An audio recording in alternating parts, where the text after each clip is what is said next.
Welcome, everyone, to the February 11th Planning Commission Agenda Review.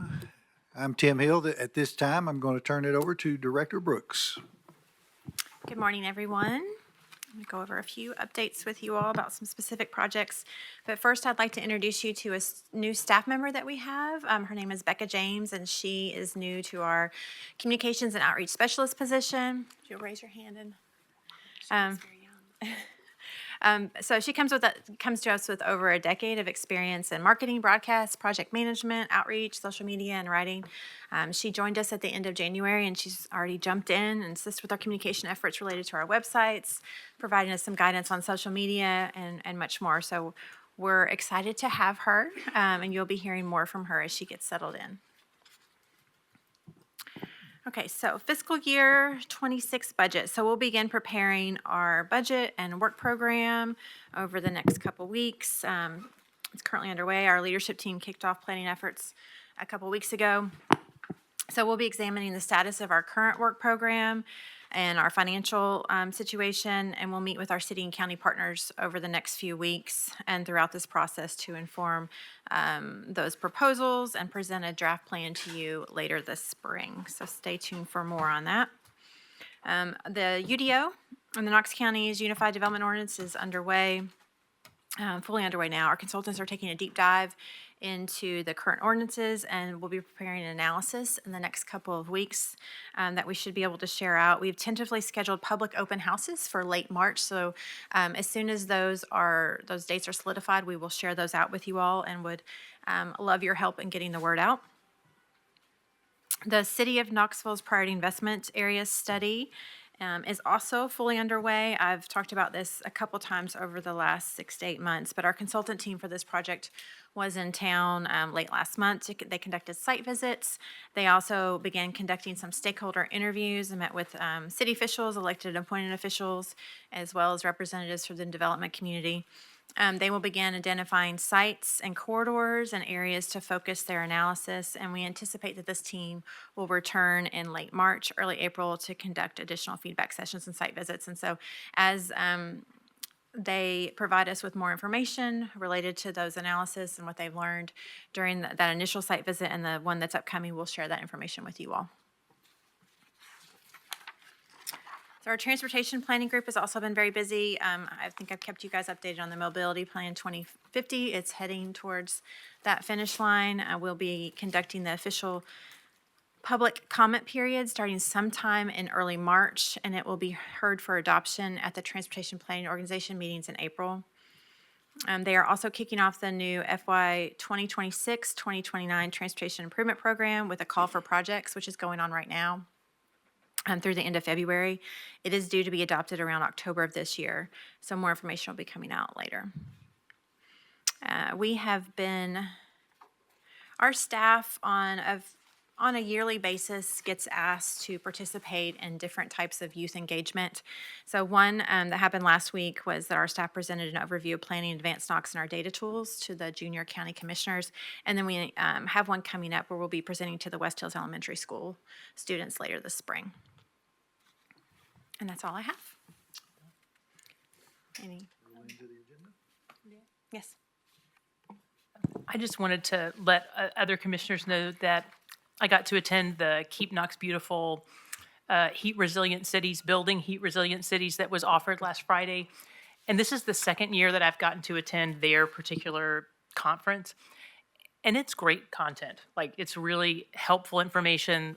Last year it was about planning and zoning issues. This year it was about the heat resilient cities and just new technologies, things other cities have done. So I just want to say thanks for getting some CE credit for that, but also to encourage other commissioners to participate in those events because it's our community and just a lot of really good learning that can be applied to our service here. Okay, anybody else? All right, so we'll move on. We are going to add an agenda item number 42. It's not currently on your agenda in front of you. So I'm going to ask our colleagues from the City of Knoxville to come up. I think I might, yes, so it's HAO Design and Development. It's 1B25OB. This is consideration of a level 3 review in the South Waterfront District, Sevier Avenue. They're proposing a single-family dwelling with a non-compliant front-loaded garage and requesting a reduction in transparency by more than 10%. So I've asked Director Aaron's maybe just to give you all a overview of the request, the process, and any questions you all have. He'll be happy to answer. Sure, thank you. Peter Aarons, Director of Plans Review and Building Inspections for the city. As Director Brooks said, the level 3 process is for projects that don't follow the code strictly. And it's not something that can be varied through the BZA variance process. And so this project is a SW3 zoning. It allows for single-family houses, but it does not allow for garages to be located in the front. They need to be located in the side or the rear of the property. That's not something that you can vary through the BZA process. And the other item that Director Brooks mentioned was the reduction in transparency. Again, the SW3, the vision and intent is to potentially fulfill the role of Main Street. And so the transparency requirements are more for a storefront. Doesn't necessarily align with a single-family house. A single-family house does align with what's currently there on that city block, but it's not necessarily the vision and intent for the future. And the BZA cannot vary transparency more than 10% per ordinance. And so that's another item that can't be varied by the BZA. But level 3 alteration basically gives you the authority to evaluate to see whether this project is in alignment and can approve it. Happy to answer any questions.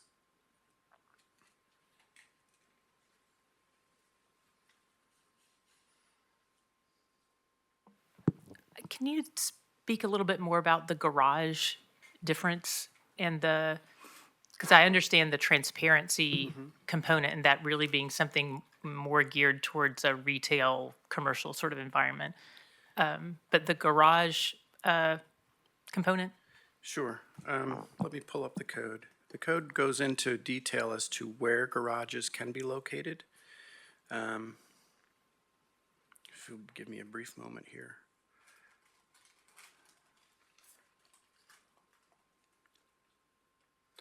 So as I said, it's SW3.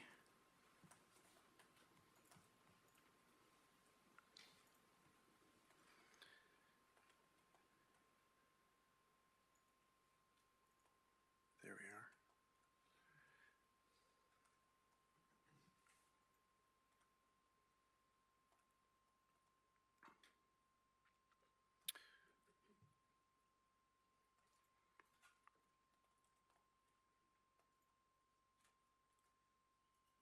There we are. Okay.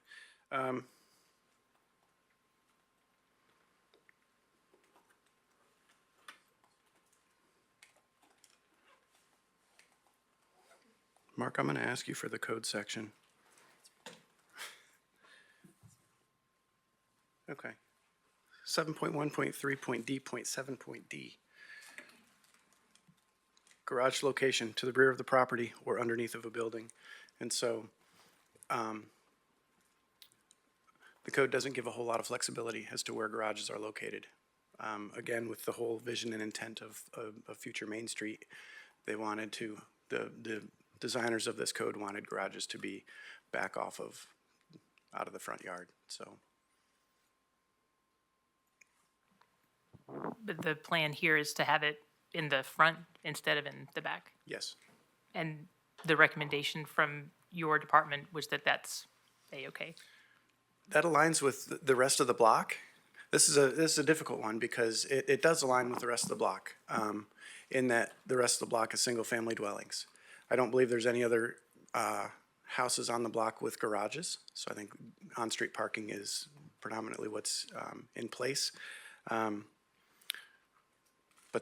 there again, it's up to you whether we want to go towards the vision of the future with a downtown Main Street, not downtown, it might have been downtown Main Street, or continue with what's already there. Was there a reason that the garage couldn't be located in the back of this property, practically? I'm going to transfer to Mark Reel. He did the bulk of the heavy lifting here. Mark Reel, City of Knoxville zoning chief. The applicant's desire was to have it on the front. They stated that they had some topography issues, and that's why they couldn't put it to the rear or underneath the structure. It looks like there's a alley behind it, is that right? That'd be correct. So they could access, I mean, in your opinion, they could access it from the back? There is an alley that provides access to the rear of the site. However, the applicant stated that there was some rock that would require extensive amount of removing in order to create the driveway, and then the slope of the driveway would be pretty steep. And it was the applicant's desire to leave the garage on the front. So that's not considered a hardship that BZA would address, or? So because the code says that they must be in the rear of the property, it's not a variable thing. It's the way it's presented in the code. It's not, things that are varied at BZA have usually a number associated with them, like a setback from a certain number to something else. Okay. If something's prohibited, it just can't be varied. And so we look at this as something that's prohibited. I see. And he was showing me in the rules that we're accurate. Okay, thanks.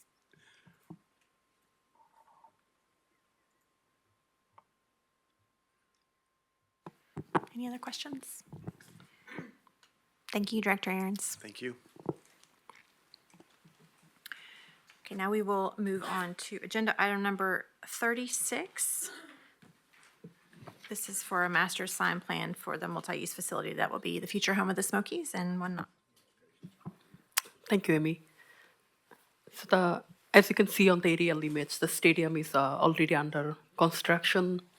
Article 13.7 of the zoning ordinance has provisions for master sign plan for a unified developments via special use approval. The stadium and surrounding buildings were approved as planned development in 2021, and the approval required submittal of a master sign plan. The approved project summary of the plan development stipulates that signs for this development are not subject to the minimum size, number, location, and illuminance requirement listed in the zoning ordinance.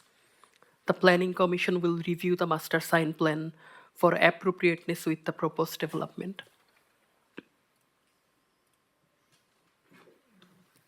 The approval included some exceptions from the prohibited sign list in Article 13.2, although none of these items are proposed in the master sign plan. And the approval also introduced standards for some new sign types, such as a banner sign. And these are screenshots from the 2021 approved plan development project description.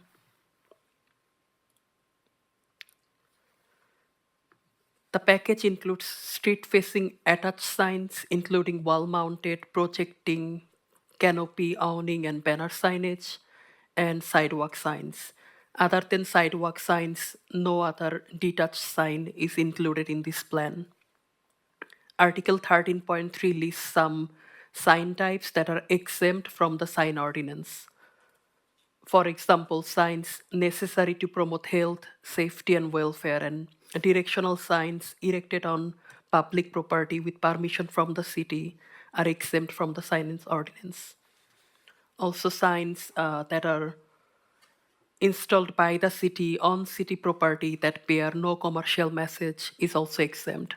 So you will not see any of those signs in this master sign plan package.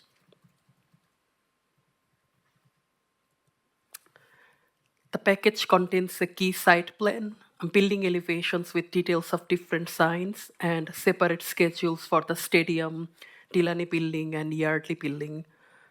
The calculations are provided separately for each of the three structures because they are on three separate parcels. In many cases, the request includes a brief note and maximum size of the signs. The exact content of the sign will be reviewed during the permitting phase.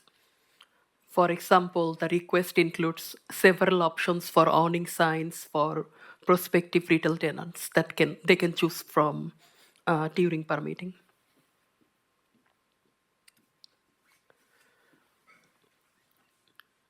Most of the proposed signs conform to the dimensional requirements of Article 13. The differences are compared in Exhibit B of the agenda package. To the right, you can see a screenshot of that comparison. Staff recommends approval of the master sign plan because the plan is appropriate for the unique scale and nature of the development. I have the PDF open, so if you have questions about any specific sign, you can go over there.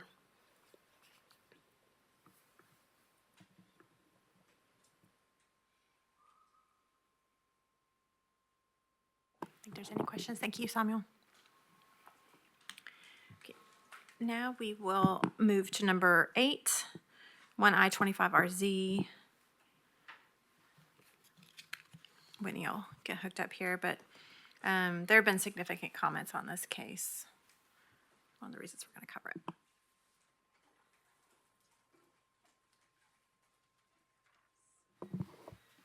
So this case was postponed from last month, and the request is to go from agricultural to planned residential up to 5 dwelling units an acre. It's next to the Beaverbrook Golf and Country Club, and about 1.5 miles from Maynardville Pike, a major commercial corridor.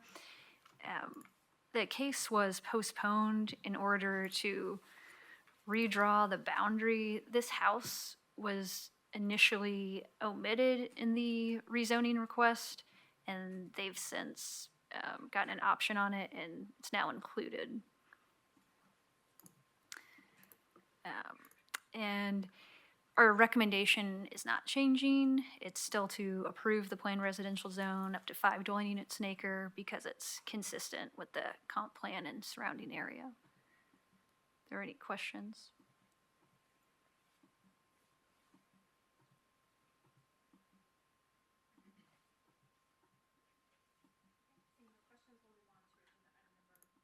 Number 10, BT Davis Enterprises.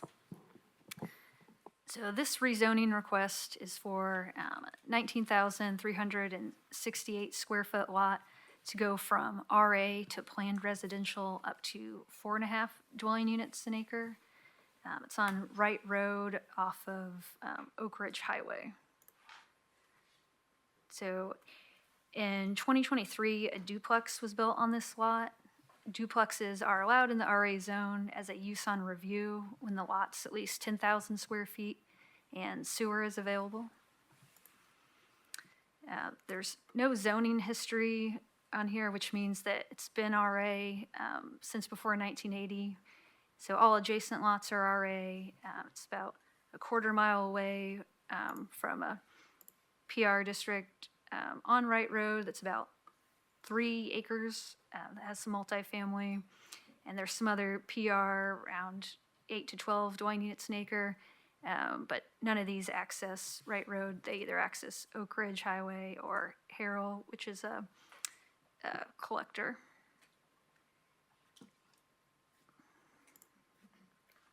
So the applicant wishes to subdivide this lot. So right now it's a duplex, meaning there's 2 units on one lot. So if they subdivide it, it would be considered an attached house, which is not allowed in RA. Only single family and duplexes are allowed. Attached houses are allowed in PR, and at the requested density of 4.5 dwelling units an acre, no more additional units would be allowed on the property. So PR zone also has a peripheral boundary of 35 feet. The Planning Commission can reduce it down to 15. So in this case, the duplex is existing, and on the sides, they have 12-foot setbacks, so that would create a nonconformity. And the criteria, the second one, the proposed amendment shall be consistent with the intent and purpose of the zone. We feel the PR zone is intended to provide flexibility for different types of residential development and encourage more imaginative solutions to environmental design problems. PR on this less than half-acre square lots inappropriate. This property is too small to provide any sort of clustered development. So the recommendation is to deny PR up to 4.5 dwelling units an acre because it's inconsistent with the zone's intent. Any questions?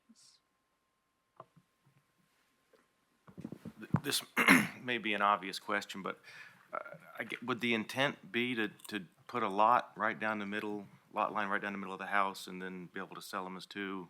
Yes. Okay.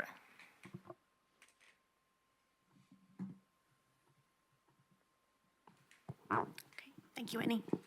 We'll switch over to Jesse. We're going to start off with agenda item number 31. This is an ordinance amendment to align the county and state standards for daycare facilities.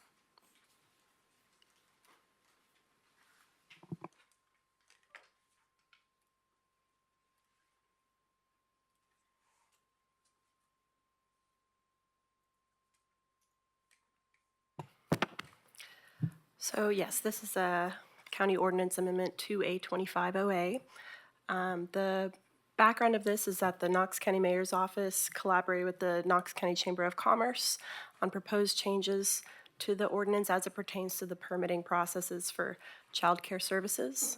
The amendment focuses on review processes for childcare facilities, and its purpose is to align zoning regulations with the Department of Human Services licensure rules for childcare agencies, and to streamline the provision of those services as an essential component of the local economy. Staff are recommending approval of all the proposed ordinance amendments because they are consistent with the comprehensive plan, state regulation regarding childcare, and planning best practices. With regards to specific changes, childcare terms in Article 2.2 were updated to reflect the terminology and definitions used in the DHS licensure rules. Article 4.91 lays out supplementary regulations for childcare facilities when considered as a use on review, and these standards are even referenced in some instances when a childcare facility is permitted by right. The amendment removes most of these regulations, as I'll show you on the next page.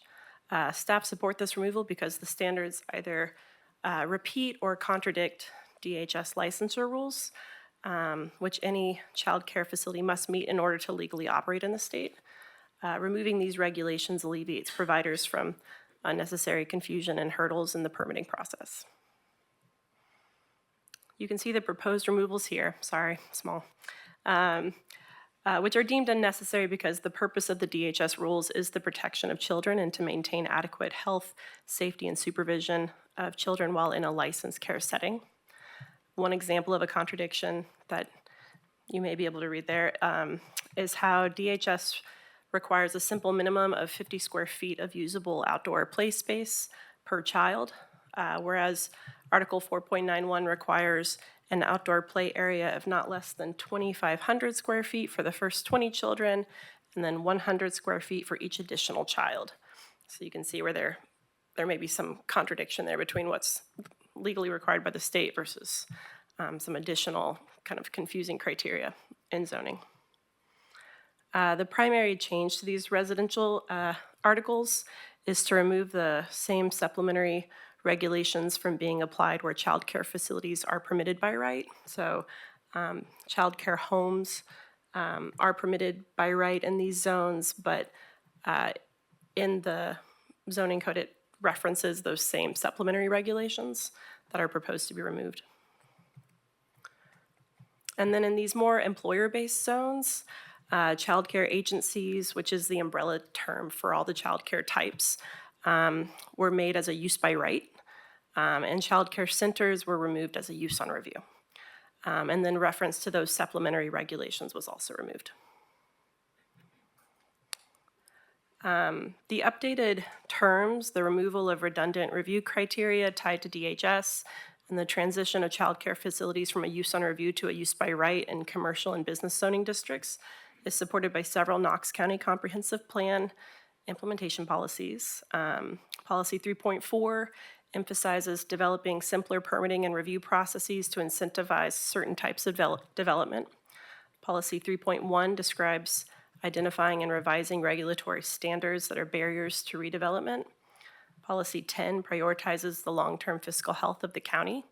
Policy 17 supports opportunities for innovation and growth in our local economy.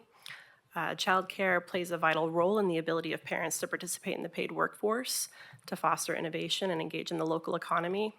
Childcare facilities are also often a redevelopment of a vacant building. So this ordinance amendment creates a simpler and regulatory process and removes barriers to the establishment of these facilities. And these revisions are also aligned with policy principles of the American Planning Association, which is the certifying body for the planning profession, which they published in 1997 a policy document encouraging municipalities to amend local zoning ordinances to remove obstacles to childcare. So for these reasons, we recommend approval of all the proposed amendments. I'm happy to answer any questions. Jesse, is there provisions to allow for like small daycare homes within neighborhoods? Yes, so the four primary terms, so there's a child care agency, which is the kind of umbrella term for all the facility types. Then there's a child care center, which is more of an institutional type setting for child care. Then there's a group child care home and a family child care home. And those two are distinguished by the number of children permitted in the home setting. So there are home daycare forms, and those are the kinds that are permitted in the residential zones. As a use on review or by right?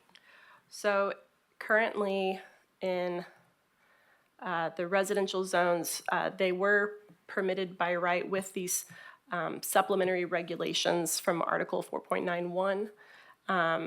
And as I mentioned, a lot of those supplementary regulations were removed. And those are specific to square footage requirements for outdoor play space and indoor space that are already regulated by DHS. Okay, great, thank you. Just real quick, on Article 4.91, the last, I don't know, F or B, I know, I saw that was existing. So my question, I haven't seen a childcare facility come through. So I'm assuming that the approval has to state how many kids will be there. I'm assuming that's something that the applicant provides staff, and that's something that you guys would flag, and it's not that we have to like sit here and debate because it's already regulated by the state. Do I have that right? I just want to make sure. Yeah, absolutely. Okay. The state does regulate the maximum number of children and the minimums in some cases. And this last item you're referencing, which I'll just read because it's hard to read. The Planning Commission shall consider other information about the site, including the functional street classification of the street accessing the site and the character of surrounding development in determining whether to deny or approve a request. Any approval shall state the maximum number of children to be kept at the facility. And that would be part of the use on review process that we would provide that information. So we wouldn't be expected to like debate how many kids. It's because it is by regulation by state, basically. So they just have to tell you guys up front, and you'd flag that like at an agenda review meeting. Okay, Correct. perfect. Thank you. The other one that's retained is referencing off-street parking requirements. You referenced the difference in the state rules and the ordinance in the amount of space that was required for each child play. I was not doing the math as you were reading that out, but which one of those is larger? So they're the same up until 20 children. And so whereas the DHS regulation is a 50 square foot consistent across the board, with our local regulation, it increases after 20 children for some reason. Okay, so the ordinance change goes to the state regulation, so it is consistent. Yes, the intent with all of this is to really just defer to DHS as the regulating and licensing body for childcare institutions. And I would add, that was a common BZA variance that was granted, was mirroring what the state would require. So all these child care facilities would have to go to BZA and get a variance for the outdoor play area.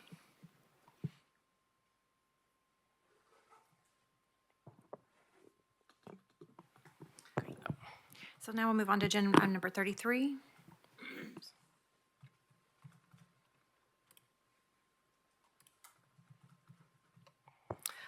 This is just a quick recap. This case, 11H24RZ, this was postponed for 90 days by the Planning Commission. This was the request to go to RN4 at 912 West Emerald Ave. This is near Western Heights. And the applicant recently shared that they intend to request RN3 at the meeting on Thursday, which is a zoning change that was not formally requested and was not changed in time for us to include it in our internal review and to revise our report. So we republished the denial of RN4 for the reasons shown. If the applicant does formally change the request with time for staff to consider it and rewrite the report, we can do so. However, I will say that RN3 brings about the same concerns where it permits more than one principal structure and it doesn't meet the dimensional standards of the lot in terms of lot width. And there are already ample residential intensity options that can be achieved under RN2 with the middle housing standards.